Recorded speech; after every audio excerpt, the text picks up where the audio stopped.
talk about pivotal moments. How many people have ever been in a situation or a set of circumstances that have left you feeling crushed or hopeless or helpless? Raise your hand if you've been in that situation. Okay, and of those of you that had your hand up, how many people were able to move through that situation and come out on the other side in a more productive and proactive way? Beautiful. This is a topic that's actually fascinated me for years. Over the last 20 or so years, I've had the privilege of working with thousands of people, and I've seen a couple of trends in that time. I've seen people who are much like all of you, where you're able to address pain and use it to fuel you into greatness or a sense of purpose. And I've seen other people who use pain as excuses to stay stuck in the space that they're in and kind of resign themselves to a life of victimhood.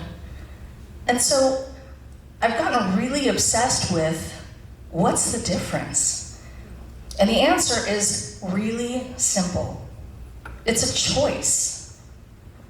Okay, so if it's a choice and if it's that easy, how come more people aren't out there and in this joyous space? So work with me here.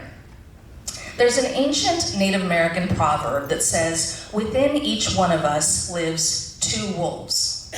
One wolf is very angry and negative and full of rage and all of the negative things. And the other wolf is very positive and happy and full of joy and gratitude and love and light.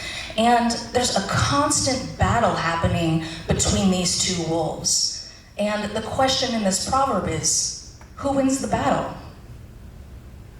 It's whoever you feed the most, right? So our thoughts are no different. We all have positive thoughts, we have negative thoughts. Whichever thoughts we feed the most, give the most time, energy, and attention to, are the ones that dictate our present and therefore our future.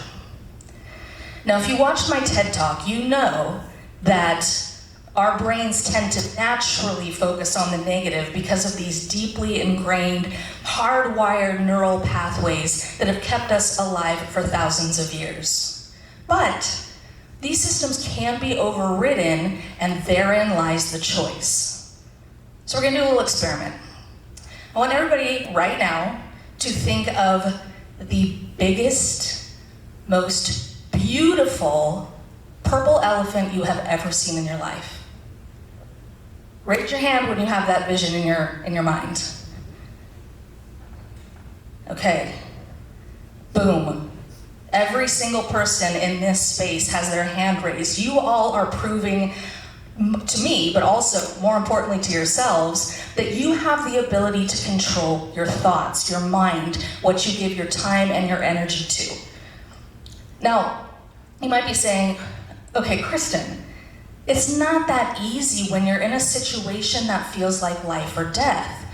Like if you're going through a divorce or a breakup, or maybe there's health challenges or a death in the family, financial struggles. But let's have an honest and vulnerable moment. How many people in this space might be going through any one of those situations or something equally challenging in this moment, and we're still able to imagine a purple elephant?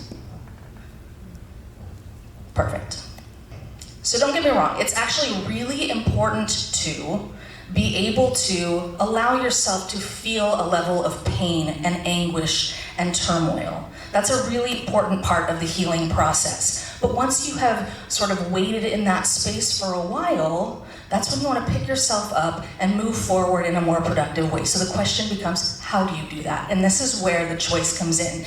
It is an explicit, conscious choice that you make to redirect your thoughts to something that brings you joy or gratitude or something that's within your control.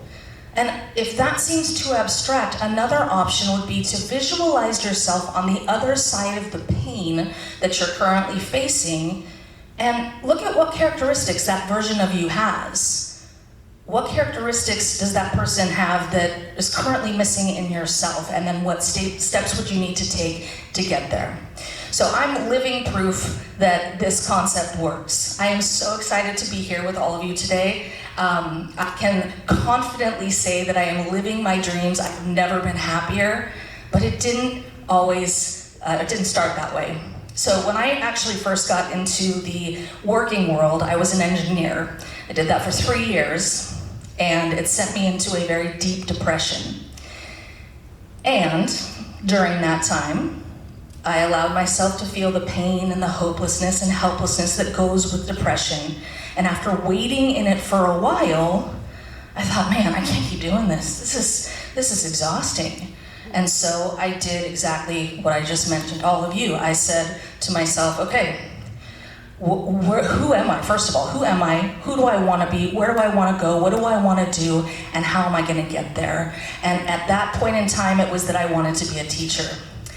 20 years later, I'm still in the education world.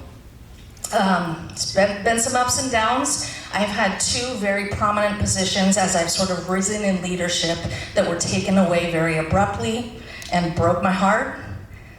And during that time, I did the process that I was just talking about. I let myself feel the pain for a while, and then I asked myself those questions again. Who am I? Who do I want to be? Where do I want to go? And how am I going to make it happen? And so that was 2018. I said, I want to get my doctorate degree, and I want to start an organization. And I did both of those things. And ever since then, I've authored 3 books. I have delivered a TED Talk. I have spoken at hundreds of conferences all over the world. I've been featured on podcasts and TV, and trained thousands of educators, impacting nearly 60,000 students, and I'm an adjunct professor at multiple universities. All because throughout my time in life experiencing these challenges, I went through that process, felt the pain, asked the questions, and did what I had to do. This is possible for every single person in here as well. If you ever doubt your ability to control your circumstances, remember the purple elephant. We have witnesses. You all in this space were able to imagine a purple elephant. You do have control over your thoughts. So visualize yourself, ask yourself, who am I? Who do I want to be? Where do I want to go? And then take one step after the other to make your dreams your reality. Thank you so much.